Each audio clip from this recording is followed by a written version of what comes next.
Welcome back to another sports podcast, everybody, because it's exactly what the world needs, is another sports podcast. The Sweaty Trio. We're glad to be back in the locker room. Today, we've got a certified Toronto airwave legend in the building. If you were ever screaming at your radio on your morning commute listening to Sportsnet 590, there's a strong chance this man is the reason why. He's the co-host of The Good Show. He's got the Daily Grind with JD Bunkis Podcast, and has never met a sport opinion he didn't feel confident delivering. Some call him passionate. Some call him a hot take merchant. We call him confident. JD Bunkis is in the locker room with us today. JD Bunkis, are you ready to defend Toronto sports Twitter in person? I can't believe you think I still do Good Show.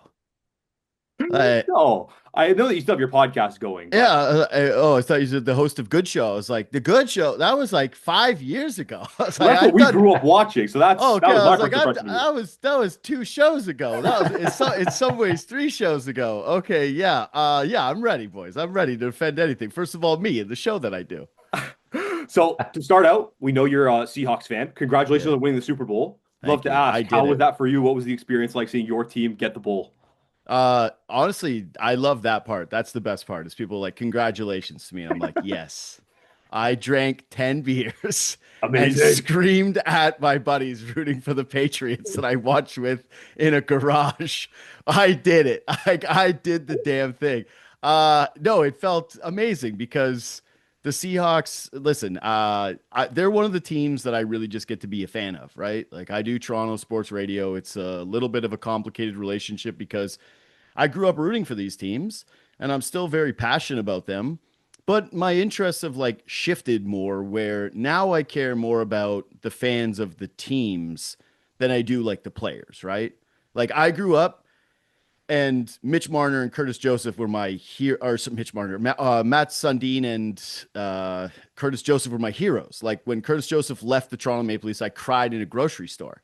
Like when Mitch Marner left the Leafs, I didn't cry in a grocery store. You know, like I was like, okay, good riddance. I See you just stick later. up, yeah, stick up for the fans. Although I feel a little different about it today.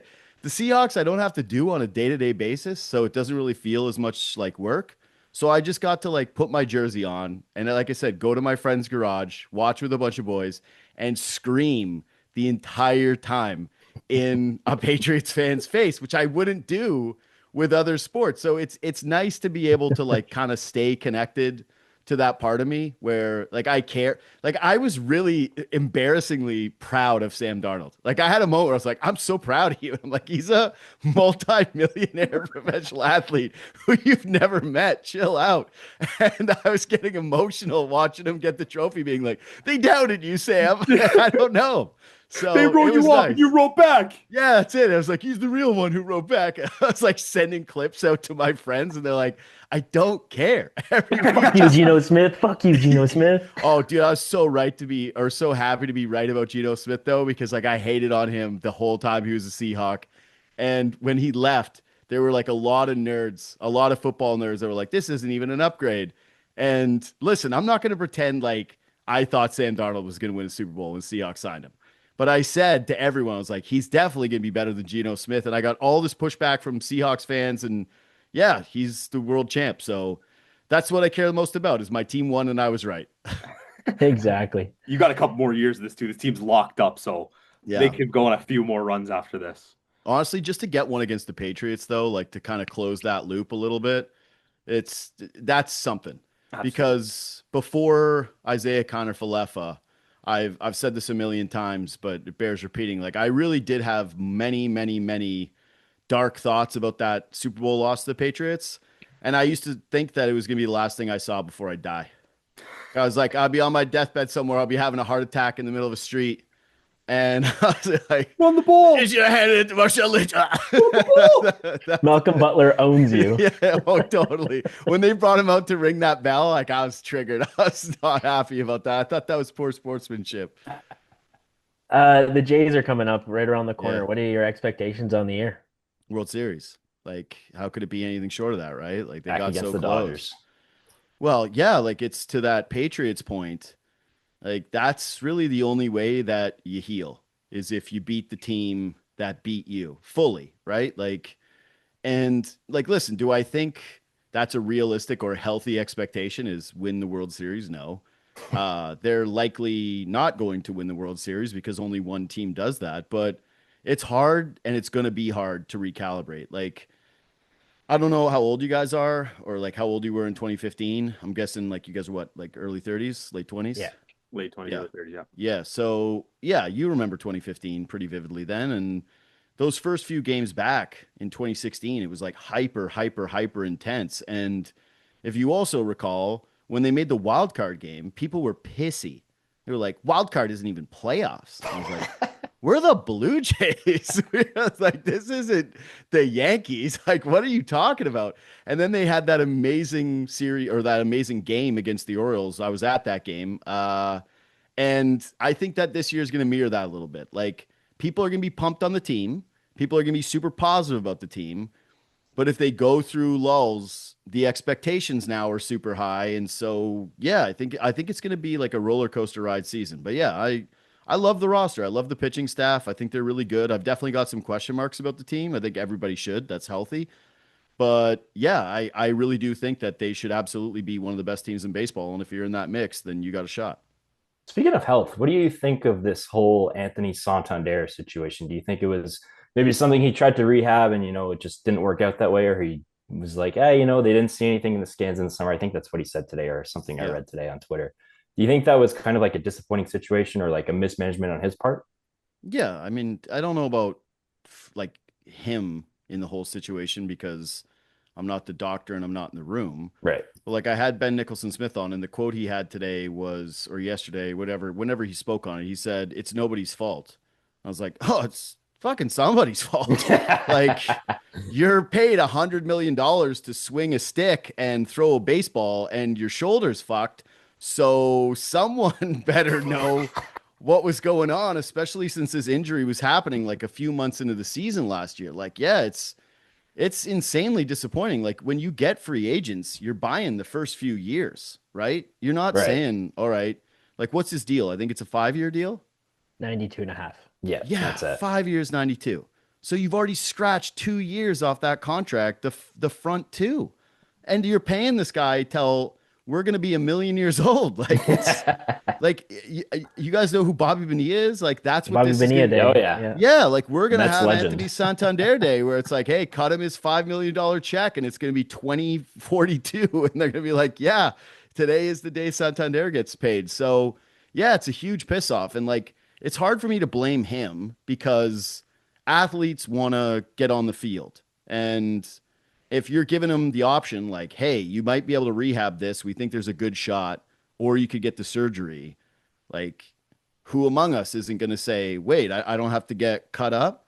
Like, you got to be this has got to be on the doctor and on the medical staff where they're like, hey, man, For sure. you're old and you got a bad shoulder. You're going to be out for a long time. Let's clean this up now so you can get back to hitting baseballs next year. So, yeah, it's weird though, because like I was bummed about him playing and I'm bummed about him hurt.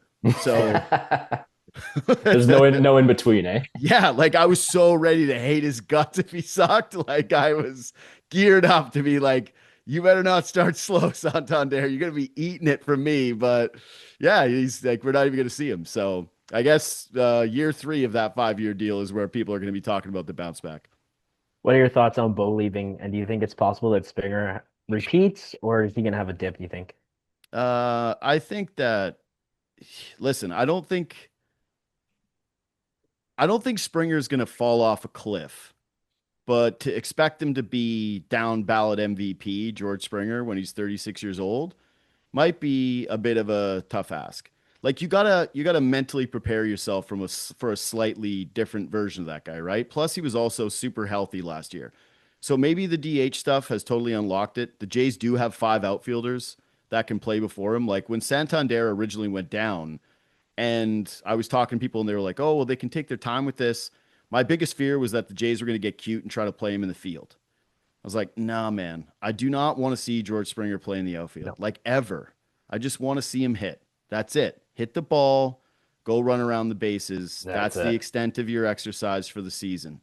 So, yeah, I like he's a critically important player, but I think you got to hope that like the guy they traded for, Sanchez, is going to be able to replace some bombs. That Okamoto is going to be a stud. Like a lot sneakily rides on his shoulders. You got to hope that Varsho's healthier. And if you remember before he had the injury, he was hitting for a ton of power. Oh You yeah. just like it's got to be other guys in the lineup who do a little bit more of the positive regression. And honestly, that goes for Vladdy, man. Like Vladdy, like the postseason changed everything. But like there was a point this year where I'd be talking with friends going, is he not going to hit 20 home runs this year? Like that was on the Yeah. table. I think he finished with 23.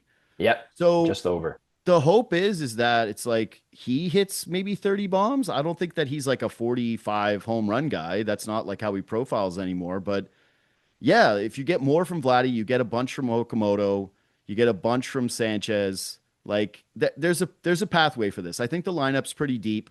It's a little scary if they do suffer an injury to a middle of the lineup bat, Yeah. or like if Springer misses time. But I think that he'll just be okay. But he doesn't have to carry, or you hope that he doesn't have to carry the offense the same way. The Bo stuff, like I don't know, man. I'm disappointed. Like it's just natural. And it just was so obvious once they signed Okamoto that he was a goner because the only position that was really left for him was third base. And listen, like, would I rather have Bo Bichette or Andreas Jimenez? Like, I'd rather have him, or I'd rather have Bo Bichette. Like, no doubt about it. I'd sacrifice the defense for that guy's bat. But there are some things where it's like, okay, you're paying this roster a ton of money. You looked at Bo, and I think they're kind of gambling that they don't believe he's going to age well. Like, I've talked to a few like player development guys, a few scouts, a few dudes who like really know their stuff more than I do when it comes to the actual ins and outs of the game.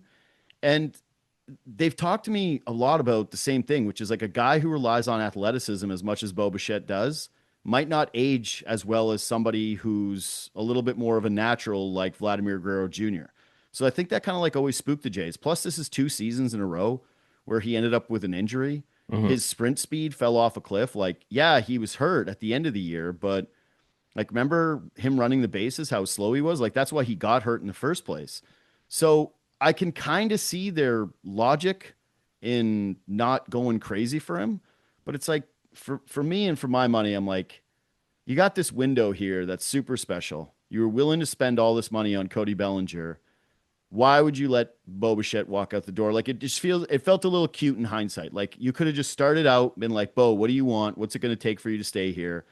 And then maybe avoided the New York Mets getting desperate and giving him that contract where like they couldn't match that one per annum. Like that was too much crazy money for such a short-term deal. It's such a huge payday. Well, especially where they were at with the luxury tax, right? Like it's like you're paying like 90% of the contract in added value, which listen, I know people like Rogers is the richest guy on earth. I'm like, yeah, rich guys don't love just giving money away. Like they're not like stoked on that. So yeah, if it was up to me and I had like a redo button and I knew everything I knew now, I would have been like, man, forget the Kyle Tucker pursuit and just give this guy some money and try to keep him here. That said, part of me is a little less disappointed about it because I'm like fully in on Okamoto. Like talk to me in 3 months, like into the season if he sucks. But I love him. He's going to be a stud. He's going to be an absolute stud. Yeah, like every highlight looks sick and every quote he gives is incredible. And I love him. he's like my favorite Blue Jay. Like he's like Sam Darnold to me, where I'm proud of him when he takes at bats. We're going to get a little bit more personal now. So coming from Whitehorse to producing to having your primetime slot now and where you are now, kind of walk us through what your journey's been like with, moving from a small town to a big time Toronto sports media show. Yeah. So I was born and raised in Whitehorse, Yukon. I spent 1 year living in Ontario when I was in grade 11 when my parents got divorced. So I lived in a town called Arnprior, which was like a pretty small town, but I was always pretty acclimated with Ontario just because like my parents were from here. All of our family was from here. So we spent a lot of our summers, like basically in, like the Belleville area and then also the Ottawa Valley. Then I went to university at Carleton too, right? So my dad was a huge Leaf fan. And so like the Leafs were always something for me. And then same thing. I actually grew up first a Mariners fan. Like I was just like in love with Ken Griffey Jr. Oh, wow. And then I probably didn't actually become like a big Blue Jays fan until I was in like grade 11 or 12. the games would just come on in the summertime, and I took more of an interest in baseball, and I just kind of started like watching more of the Jays than I did the Mariners. And I always cared about the Jays. Like it was never like I was one of those like weirdo two teams guys. Hmm. Like I would do that kind of a move where I'd be like, I like both. It was the same thing. I was a Seattle Supersonics fan, and I also liked the Raptors. Like I really rooted for both teams. I loved Vince Carter. But if they would have played each other in an NBA Finals, I definitely would have cheered for the Seattle Supersonics. So yeah, grew up like 90s kid, big time sports influence there. Both my parents were like coaches and gym teachers. So we were just like a big time sports family. Like I played every sport.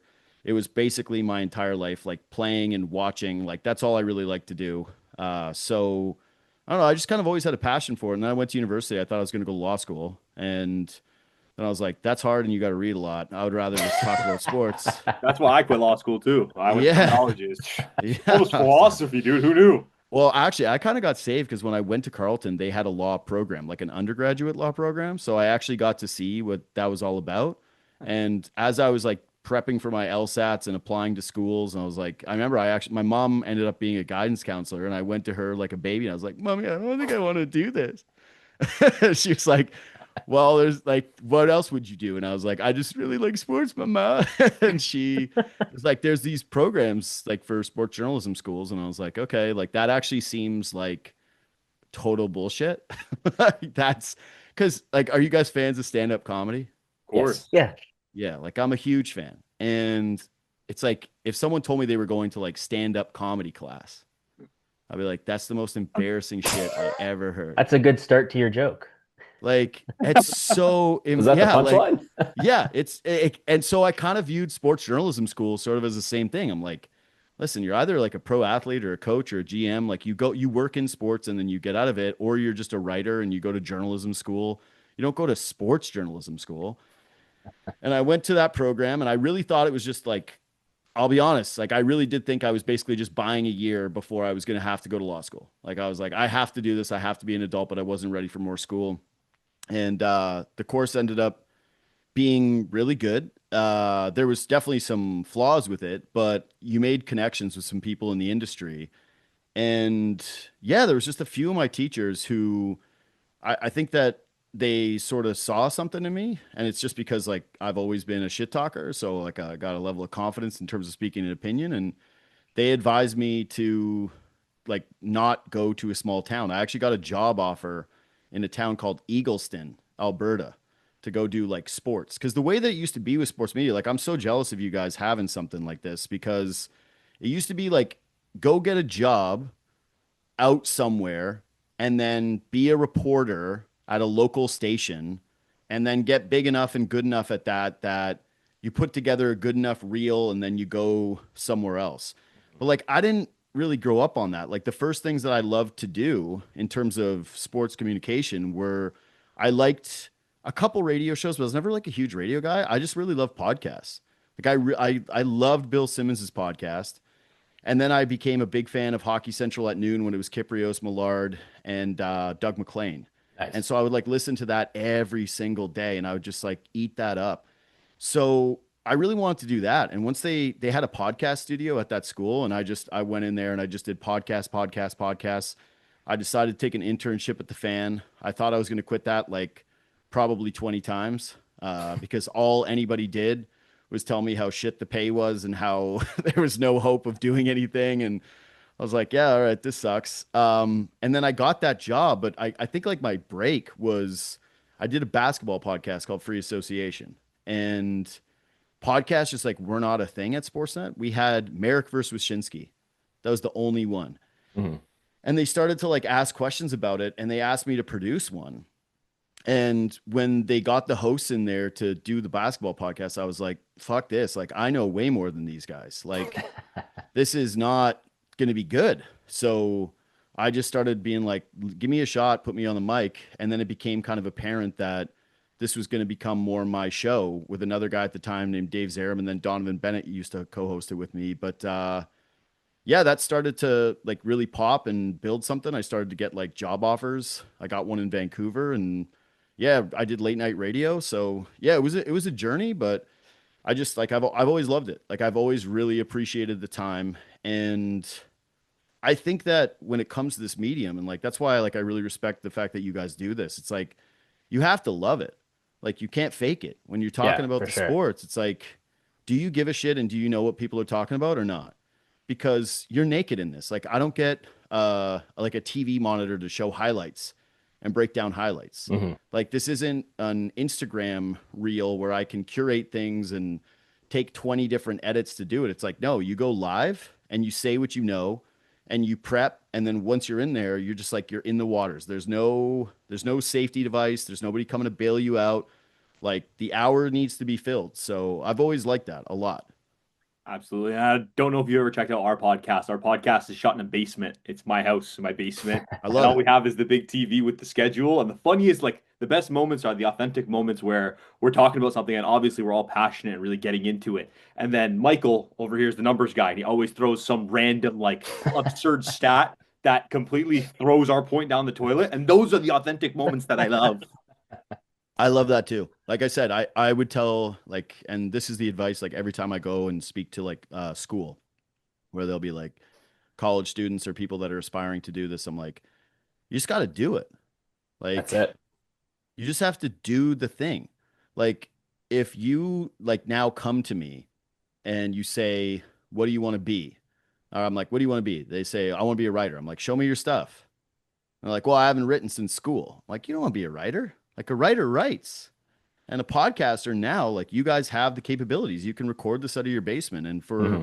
the three of you guys to be able to turn like a hobby and a pastime into something that you know, we're proud of. You learn about editing, you learn how to interview somebody, you learn how to have a conversation with each other where it is like a little bit more tight, but you get to stay yourself. Like that's how you do it. Like I'm a big believer in like the Malcolm Gladwell thing, like the 10,000 hours from Absolutely. Outliers, where 100%. it's like you really have to put in the time. Like if you forced me right now to listen to the first few episodes of Free Association or like my early radio shows, I would do anything to get out of that. I would think I died and went to hell and that this was my punishment. That I was like, okay, I deserve it. Yeah. Yeah. It's like, let's get the loop going here. So it takes a long time, man. But if you love it, you're just gonna want to keep doing it. And honestly, like I think that even with my career, like it being my career and it you know paying me all right, is I think I would do this no matter what. Yeah. Like So if I got fired tomorrow, I would still just start another Oh yeah, podcast and do it on my own. it's the best thing ever. that's Yeah, awesome, dude. it is so fun. Like With all that said, could yeah. you give us your most controversial take, the most authentic take you have about any sport? I don't know. I feel like almost all my shit is like controversial. The thing that has been really pissing me off lately is like Michael, plug your ears. I've been getting really fucking pissed at the chart boys. Like, and I've always tried to be like a chart boy defender because I think that you're supposed to just take in as much information as possible and use something like, hey, if there's good numbers and you're just going to ignore them and be like, my eyes know best all the time. It's like you're kind of a dick too. But lately I've just noticed there's more of a groundswell for, yeah, two things that are pissing me off. One is I just think like less people are watching sports together. Like that's why it's cool that you guys are like buds and you want to get together and you want to watch games and you shoot the shit. So it's like, Michael, you throw in some stats and pisses them off or makes them sewer. Oh It's like, yeah. great. You did the prep. Great. That's awesome. But like more and more people are just like watching sports alone. And then because they don't have their group of friends that they're watching it with, they're putting something online. And then that tweet becomes something where people want to either like tear it down with a chart and you're watching it and you're like, nah, I just felt this way. Like this guy sucked. And then it becomes like this permanent thing where you say something shitty about a guy and then he has a good game the next day and someone can be like, yeah, but you said this. It's like, yeah, because I was watching that game and he sucked. And I really miss, and like what I still love about doing podcasts anyways, is that people still kind of just chop it up and live in the moment. Like this is kind of fun. And with the stat stuff, that's really bothering me, especially is that it's like, there's these certain guys that'll put out charts and they've got like disciples who are acolytes for their work. They don't know how to put that formula together. They don't even know what that formula mostly Yeah. means. They just see like green, red, you know, whatever the fuck color, whatever little chart is in there. And they're like, see, this guy was good. And I'm like, no, I watched the game. Like he fucking stunk. this guy was awful tonight. He did nothing. And they're like, but did you see the slot chances created? I'm like, no, I didn't. And I watched the entire thing. And it happens with football too, where it's like, I don't know, like everything about it. Like I still like to use DVOA and I like to reference these stats, but this whole like game to game stat acolyte thing that is out there right now that just diminishes everything that you feel. It's probably the reason why like baseball has weirdly now become one of my favorite sports. But there was a while where I really didn't even want to talk about baseball because it was like you couldn't debate anything. You'd be like, I think that Mike Trout isn't as good as this guy. And they'd be like, well, no, here's the numbers. And you're like, shit, end of discussion, I guess. Like, Yeah. like what's there to say? Like, what are we supposed to talk about with this thing? Like, you can't have an opinion on it because some guy's going to hit you with a graph and you got to go over it and be like, yeah, I guess your graph says I'm a dipshit. So like, let's recant. So that's like, I don't really think I have like off the top of my head. I used to do this bit about how I think like every NBA player could have played basically like every pro sport they wanted to if they would have started it from a young age. Imagine Like LeBron on skates. it's just like well, imagine like if LeBron just played volleyball, you know, like so when I watch sports like volleyball, I'm like, yeah, congrats. Like you're the best of the non-athletes that play this sport. Like I don't care about volleyball. Like I played volleyball. I went to like I was like, yeah, it's like you suck. Like you're nobody. You're a skinny white person who can't play basketball.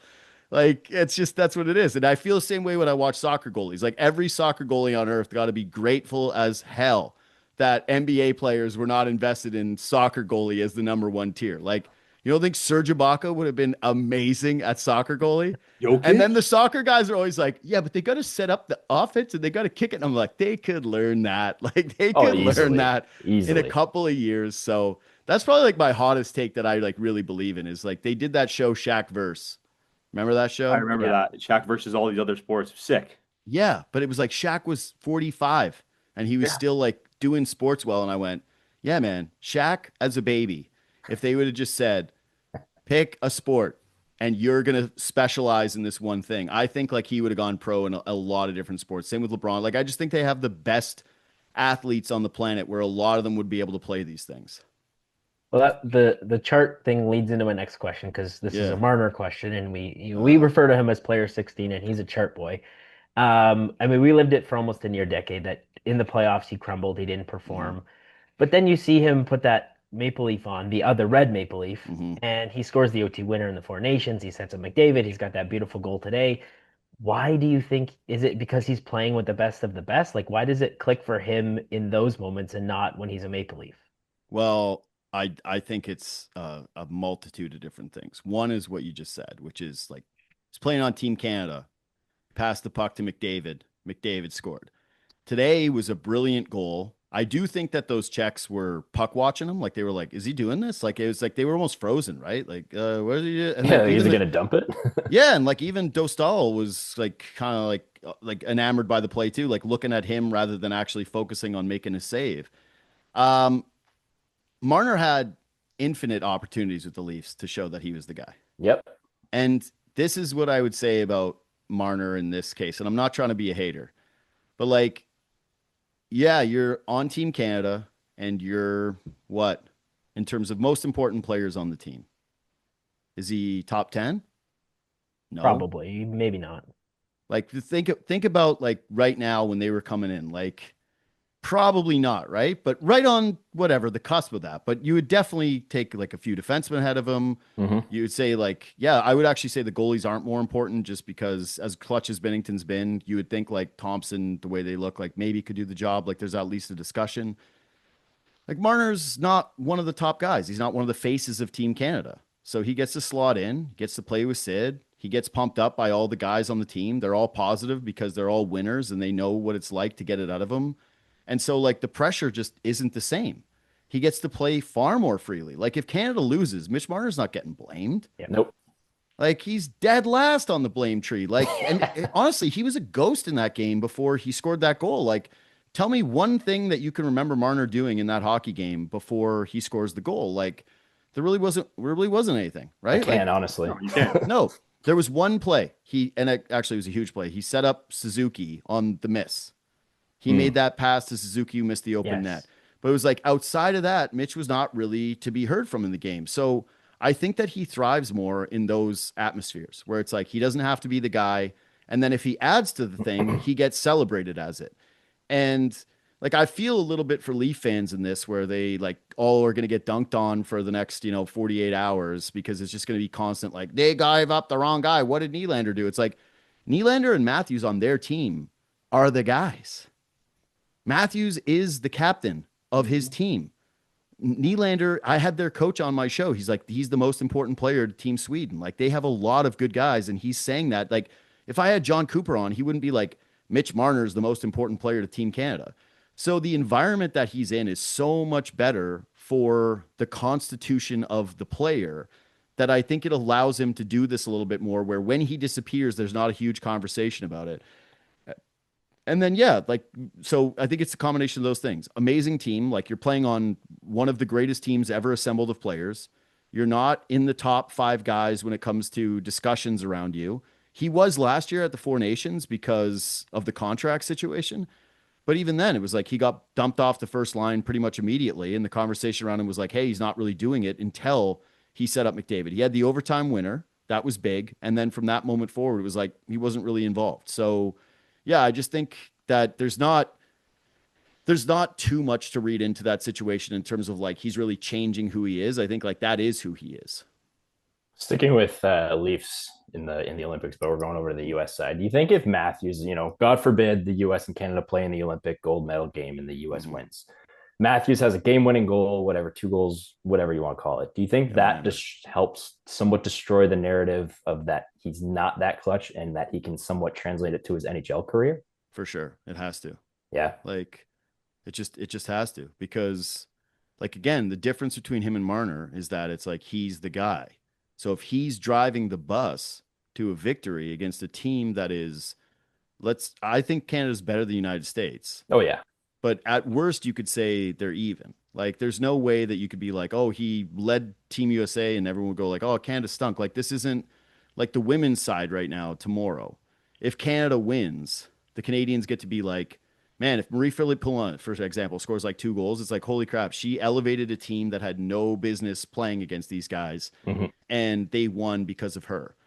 Matthews is going to be doing it against a team who's either like even or better, so he gets kind of the same thing where it's like, man, you did the damn thing. And Leaf fans have already been through this because this is what happened with Matt Sundin. Matt Sundin won Olympic gold with Sweden, and the rest of the hockey world was like, like, he did it. He won. He was the captain. He had a bunch of big moments for them. Yeah. And it changed his perception around hockey. So, of course, it would happen for Austin Matthews. Like, I think he has more pressure on his shoulders than anyone else at the Olympics. Like, not just remaining, entering it. If he dominates, people are going to be talking about him as maybe the greatest American-born player who ever lives. If they lose and he stinks and he comes and has no shows, he's going to be lumped in going like, see, Leaf fans were right. He is a loser. I bet you he doesn't even wear the C next time around for the Americans. So it's huge stakes for Matthews, and I don't want him to do it at all. Same. Like I hope he's has a miserable game against Canada. And I've never wanted anything more than the Americans to do absolutely nothing. Like, I actually think it's even crazy. Like, I'm such a USA hater that I saw some people today being like, if Canada loses, are you going to root for Matthews to have success? And then he goes, I was like, what are you out of your fucking mind? Like, no, like, I hope they lose bad to Sweden today. Like, I was like, that Sweden game would have become my new gold medal where I was like, we need this Sweden.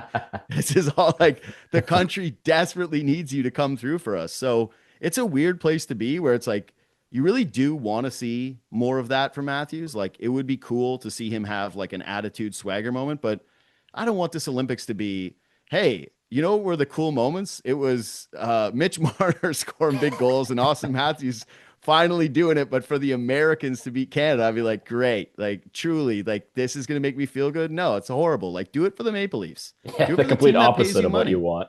Yeah. Like, don't you guys feel the same? Oh, yeah, Absolutely. 100%. It's I mean, like, to add on to what you said, I think everyone kind of wants, even though Michael's a little scared about it. I think everyone wants Canada US. I think that Michael eats shit from you. He does. It's because I'm the numbers guy, so they're just getting up on me. Fucking nerd. Yeah. There's no numbers on how much we diss him.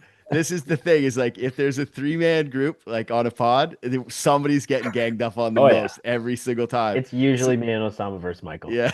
That's half my role. It's being numbers guy and punching bag guy. Yeah. Michael's always trying to rage bait us too. Yeah. So like that's what numbers guys do though. That's what numbers guys do. Because they want to rage bait you because it's like they've got something in their back pocket. It's a trick every single time. Oh, yeah. You bite it, and then they're like, aha! That's how you twist the argument. I know. I hate it. I hate that shit. I get it now. Let's all gang up on Michael. Let's go. Yeah. Would you coincide with that? Do you want to see the Canada-US rivalry coming back in this gold medal game? And what would that mean in the case where Canada does win? What does that do to Canadian sports culture? I don't know if I really buy the whole this resonates with the country more thing. Like I just like 2010, right? That happens and I'm like, we're transformed forever.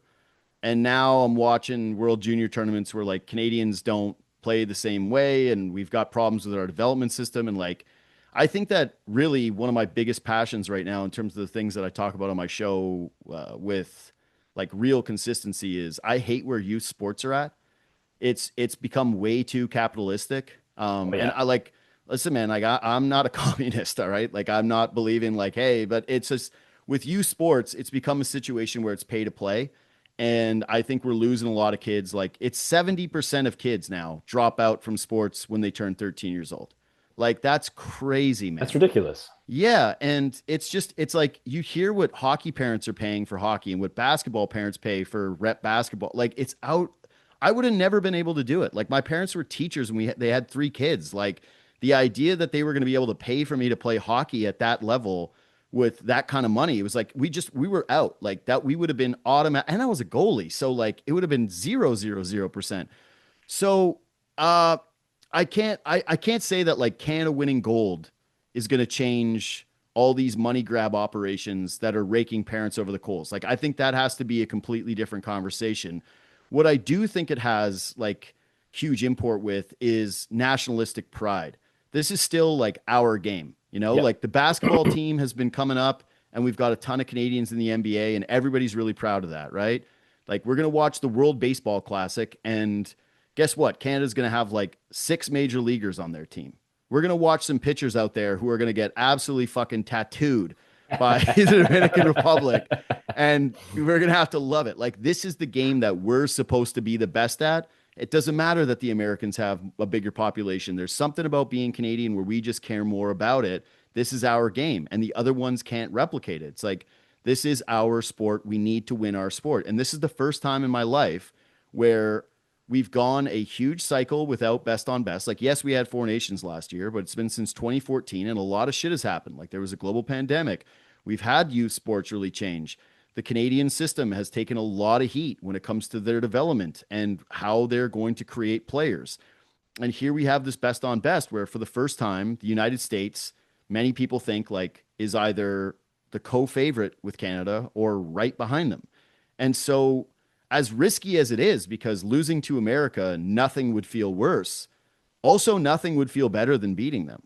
Like if America got like today, I was really complicated watching that Sweden game because Sweden ties it up. And my natural instinct is to be like, fuck yes, you know, like fuck America. But then a part of me was like, man, I don't want them to be like, we had to play Sweden in the quarters and you got to play Czechia and you barely beat them. It was a fluke. And then like they're pointed to all kinds of bullshit and having the excuses. It's like, remove the excuses, you know, like beat America. That's what it's all about. And then they got to wait 4 years before the Olympics happen again. Like to own that crown and basically have it be like, hey, since 2010, we own you and we still own you. And all that Freebird shit and American swagger. And if we had Jack or if we had Quinn Hughes, like, oh, to get that would be the best. Honestly, I would trade that for just about anything. Like this is the thing in sports that I think I care more about than anything else. Like I would love the Leafs to win a Stanley Cup. I would love the Blue Jays to win a World Series. But like gun to my head, lose to America or lose to the Dodgers, it's like, I know what I'm doing. Oh yeah, America 11 times out of 10. Yeah, like I have to do it for the nation. Like I'm a patriot. Always remember the hero.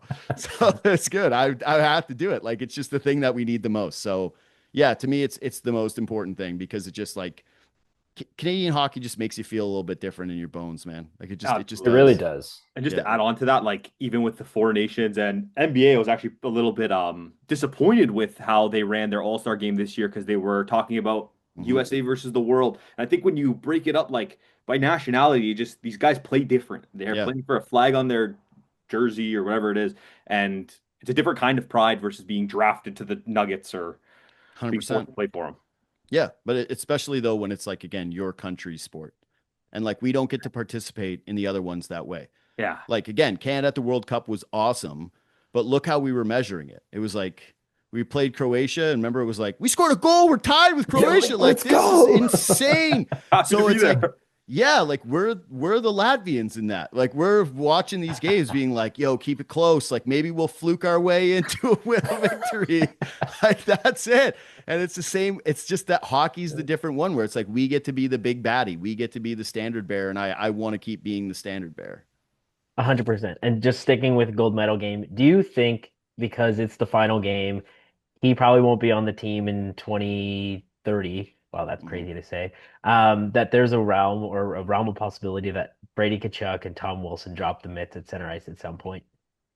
I would love it so much. Wouldn't that be the coolest fucking That'd thing be in the fucking world? awesome. Except for here's the thing about the Kachucks. It's like you want to fight Tom Wilson when you can't beat Hagel?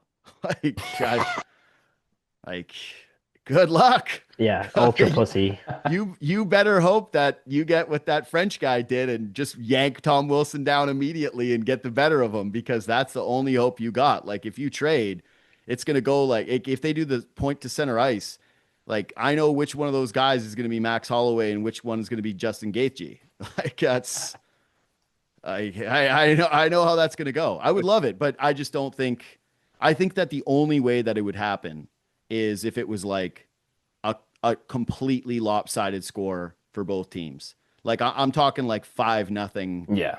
third period, like even 5-1, you'd be and like if you're a Kachuk, you're just not doing it because you're one of the most important players to the team. And Canada, Tom Wilson would be like obviously like you saw how the Czechs were trying to bait Tom Wilson into doing something dumb today. Yeah. The Americans will do the exact same thing to him, and he'll be so frustrated because he's like, I know I can't fight because you actually won't fight me and I'll just get tossed. So I think like again, the only way it happens is if it's like 5-0. And at that point, I think tensions would be so high. They're probably trying to run somebody else, and then Wilson doesn't actually get the scrap. He's just like chasing somebody around. But yes, that would be a dream. And I think what would more likely happen is Tom Wilson actually goes to whatever the next World Cup thing is. And then they settle the score when you're not getting suspended and you're just getting 5 minutes. Fair enough. That'd be Yeah. electric. Shifting gears a little bit to the Leafs. The season's felt like a mess. The team doesn't really have an identity. What do you identify as the big reason for the team's shortcomings? Oof. One reason? If you want to give 5, I'm down. Peel the onion, man. Let's go. Peel the onion. Just record this for your show tomorrow, JD. Yeah, and literally. We'll just reel this back for you. It's like, I don't know, just it's so many things. Like you can say that they've had injuries, which they've had, but that has exposed their lack of true depth and talent. Mm-hmm. And like to me, this wasn't about Marner leaving necessarily, because like anybody can point to that and be like, oh, you lost this great player. It's like, yeah, he's a really good regular season player. Mm-hmm. It had played its course here, man. And Marner was the actual guy that made the right decision to say, yeah, I want to do something different rather than just keep running the same formula back with the Leafs. The problem is like they went and spent his money on players who just don't really matter. Like Dakota Joshua's been hurt, and when he played, he was kind of a nothing burger. Yep. Matthias Bichette gets some money, gets 3.25 of the money. He was a healthy scratch for like what, 10 games in a row, and like I don't know, I don't understand the Matthias Bichette thing at all. Like, yeah, he makes a couple of nice plays, but over the course of a game, I'm not like, oh, this guy's a driver. Like, what a Marner replacement he is. Was the best of the three. And like he's a good depth center who like is fine. It's just he's fine. He's not a driver either. they needed to spread the money around on guys that could make an impact, and they got 3 guys who couldn't. And then you looked at the rest of their roster, and it was like they gave Chris Tanev this big contract to be an anchor on their blue line. He's old. He got hurt like right away. They had the Carlo injury. They've had Morgan Riley just age into being, like, frankly, one of the worst paid players in the NHL for what he makes. Like 7.5 for what Morgan Riley gives you is basically a nightmare. And yeah, like who are the guys on this team that are giving you more value on the dollar? Like, go through the roster. Like, even William Nylander, who leads the team in points still, right? It's like he's just appropriately paid. And if you're in a hard cap league, you have to have guys who give you surplus value on what they're getting paid. And the Maple Leafs, just like, they don't really have that.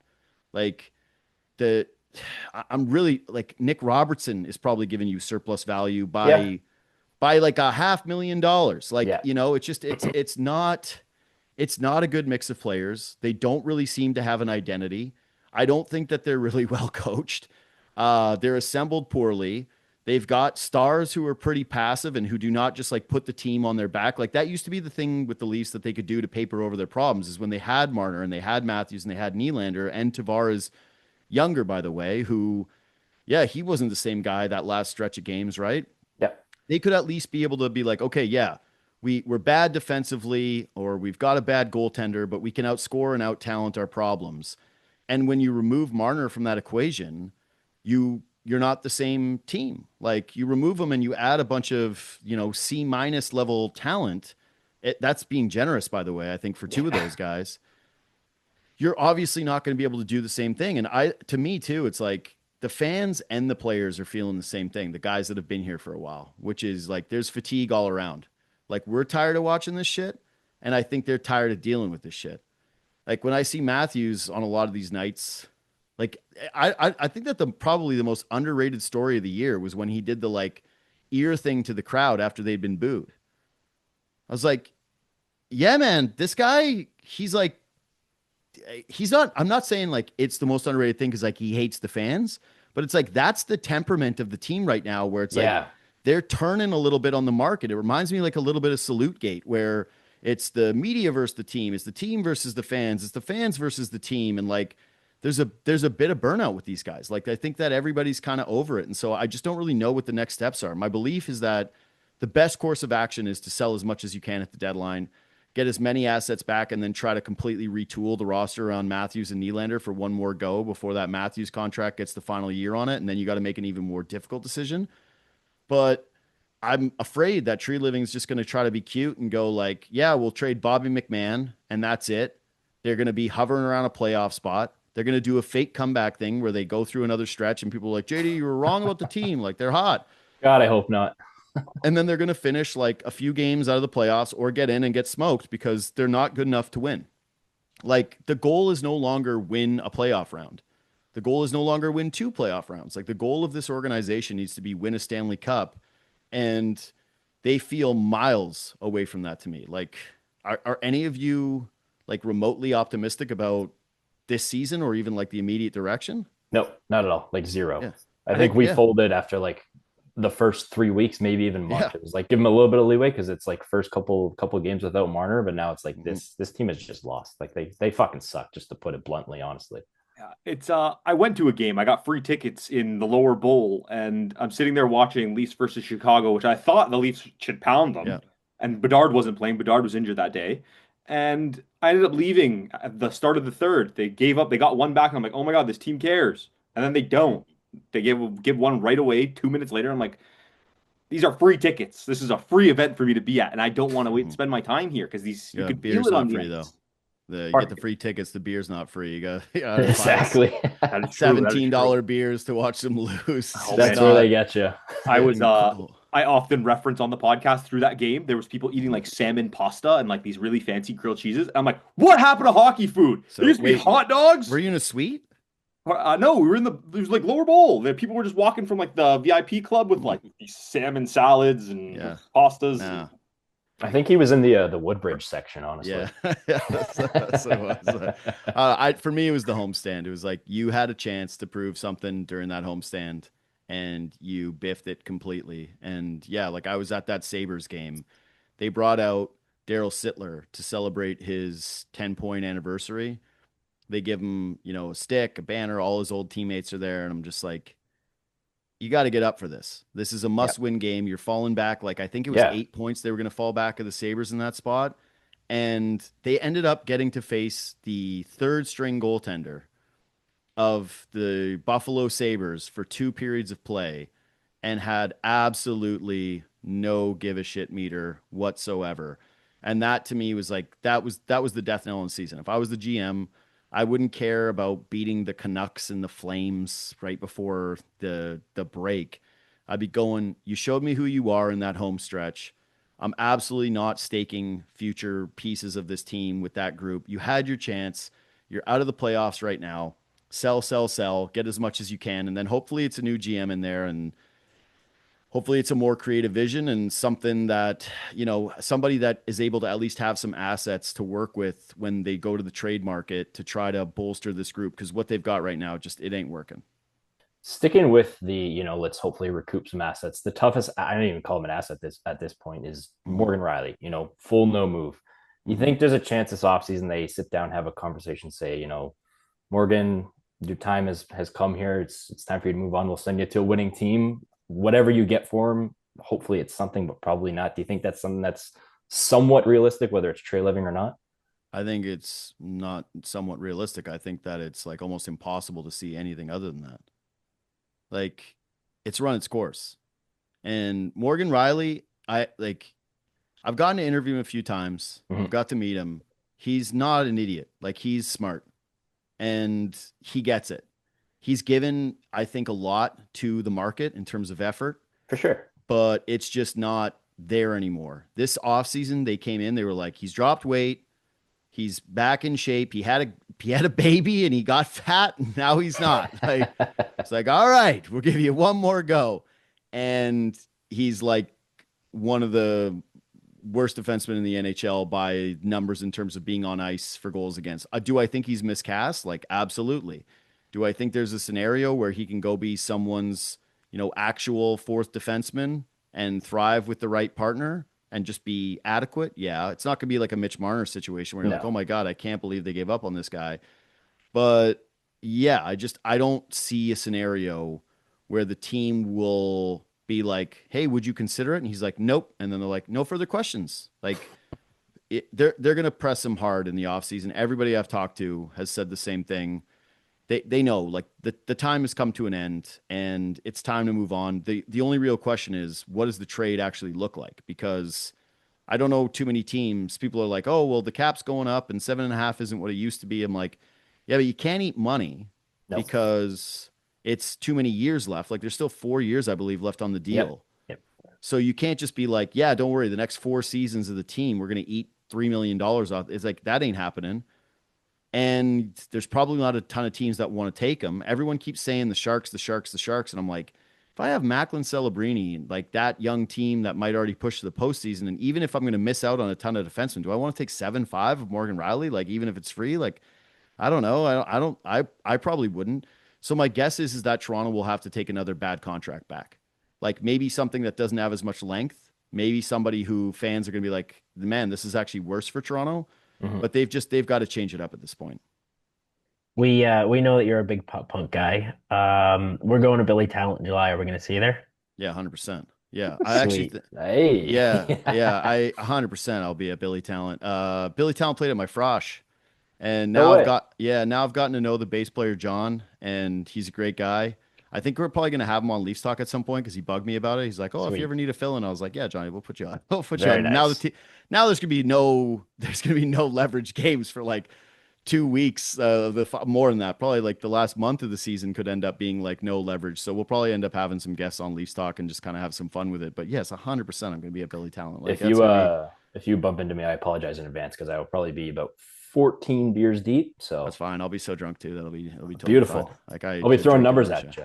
Yeah, he'll have his album charts. Billy Talent is a top 10 act. It's funny. Like, I like, you listen to the music, you end up circling back with everything that you crushed at like 13 years old. Yeah.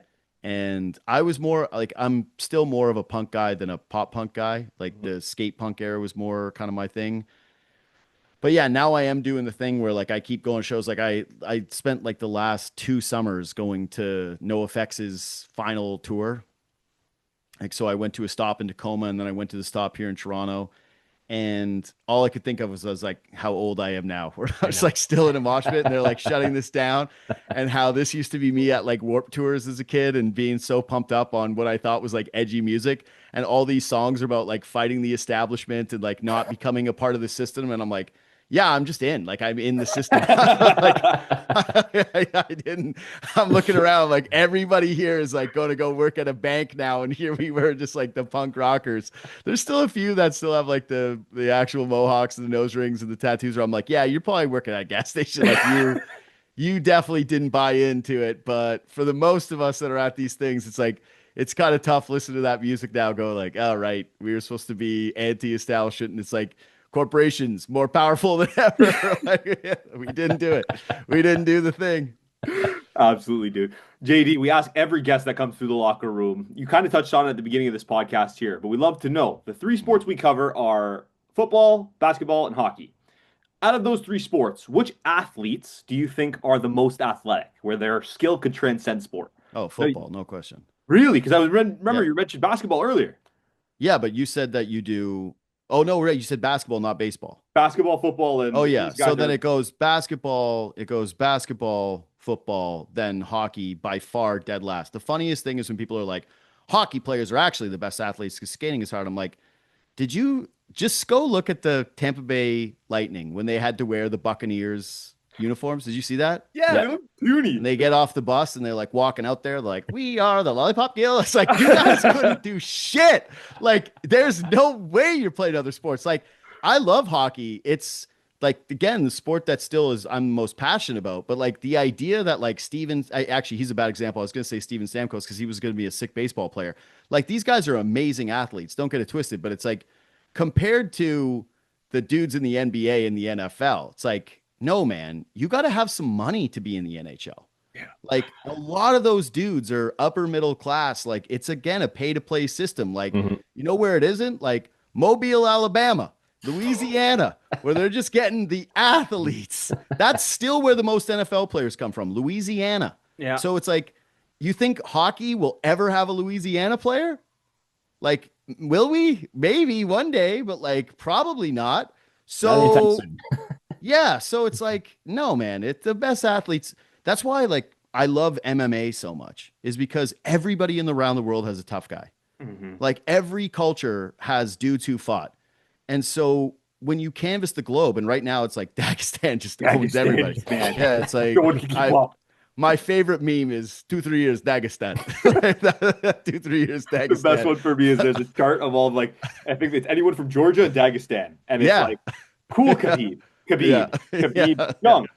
So good. Yeah, they're just like, they got a different breed of dudes over there. Like, you ever watch highlights of their wrestling camps where it's like they wrestle for 12 hours a day and you're like, they have like the coach and it's just like in a line, he's going one kid after another, and it's like, yeah, I'm gonna submit each one after another. Buddy, we got Canadian kids doing one practice and then doing hills one time a day and then eating Subway and playing Fortnite. Yeah, like, yeah, this is not the same. But yeah, just like, I really gravitate more to the sports in terms of like who the best athletes are, is what are the most people able to play? Like, what is the easiest form of access to the sports? Like, that's why, like, the Summer Olympics, who's the fastest man, who's the fastest woman, like, that matters more to me than who's the best. What's the big jump one called where they like the big air? I know it's just pole vaulting.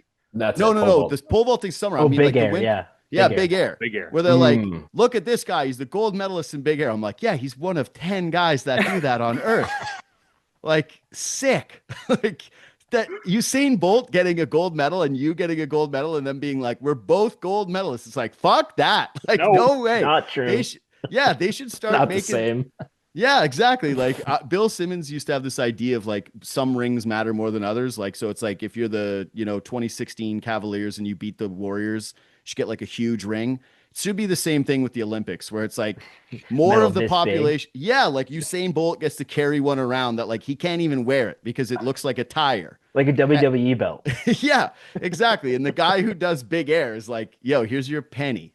You know, Here's your little ribbon. yeah, like here's your tiny little thing that you get. So no, I do not accept that. But yeah, no, that's my ranking. And like, no, there's like, again, any hockey player, like anyone, could they have ever made the NBA? No fucking way. Maybe Chara. Maybe. No way, lanky, uncoordinated, buddy. Have you watched Grady Dick play? Grady Dick is the same size as him, and it's like he can't stay in front of anyone, and he's way more coordinated than Chara. Chara, if you put him out there in his prime, like he would be getting walked so badly that it would be like coaches would feel bad for him. They would be like, "Oh my God, Chara, Zdeno, get out of there, Mac man." McClung dunking on him. No, it would have to be a guard. Like it would have to be someone that's like super explosive and athletic. And it's like usually I think the guys where it's like Connor McDavid's a different level of freak. So he would have like to me the best shot. But even still, it's like, no way, brother. Like 2-3 years Dagestan. Like that's that's it. Like, no way. JD, man, thank you so much for taking the time out of your night to come on our podcast. Take this opportunity to tell people where they could find you and what you're working on. Yeah, JD Bunkis Podcast, Leafs Talk, subscribe to both those things. That's like where the primary of my work is every day. One's on the radio, but both of them, it means more for the podcast. So yeah, guys, thanks for having me. Thank you so much for coming on. Every guest we get, or at the end of every episode, we get a stay sweaty salute. Can we get a stay sweaty? Stay sweaty. Stay sweaty.